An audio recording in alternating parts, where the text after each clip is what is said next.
New at 6, an Action News Now exclusive on Chico's homeless housing agreement. Today, I toured the new pallet shelter site with Mayor Andrew Coolidge and spoke with him about the cost of the compromise and what this solution means for the city's future. 9 months after 8 people filed a lawsuit against the city of Chico, this is the compromise that settled the case. 177 pallet shelters at the former BMX track. What sort of safety enforcement will be on site to make sure people who stay here are safe? Yeah, there will be security. There will be an organization, whether that'll be the city or an outside organization managing the site. Of course, behavioral health will be here as well. $1.7 million from the county's CARES Act cut got things going. But it'll cost the city more than $1 million a year to run. We have the initial costs of preparing the property, the costs of the shelters, which the county is actually picking up, but then the city will bear some of the costs. And some of that's been done through, COVID Relief Act funds and hopefully some state funds as the governor does his new budget. The heating and the air conditioning, you're telling me it wasn't actually a requirement of the judge. It wasn't. And in fact, when we tried the airport site, that was one thing that he said is, look, the average person in Chico may not have air conditioning, may not have heating like, everyone else would ideally like. So you don't have to provide that. Really, the heating and air conditioning component was what the county presented to us. If you look on the outside of this door here, each one locks from the inside, was that a requirement of the settlement agreement?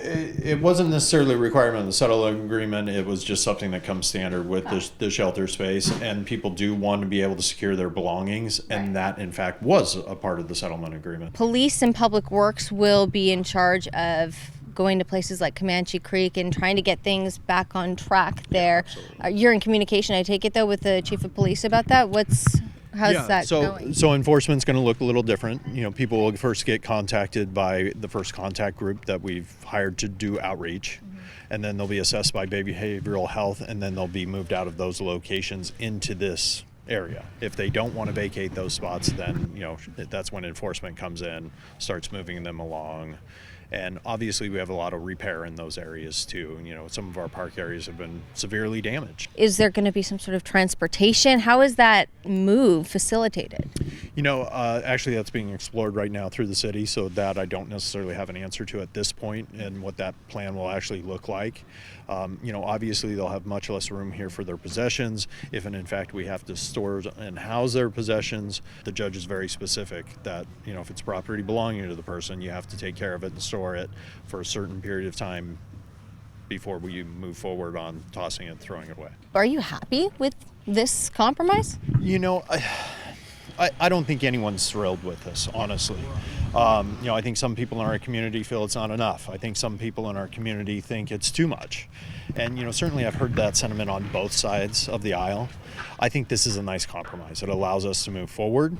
Really ideally what I want to see is us getting back to clean waterways and parkways and, to make sure our parks are actually, enjoyable for the folks in Chico. So if this is the avenue we have to go, and really what we're looking at is a situation where we either have this and move forward with the settlement, or we get a permanent injunction and head off to trial in the Supreme Court. So, this was, between a rock and a hard place, this was the best place to land.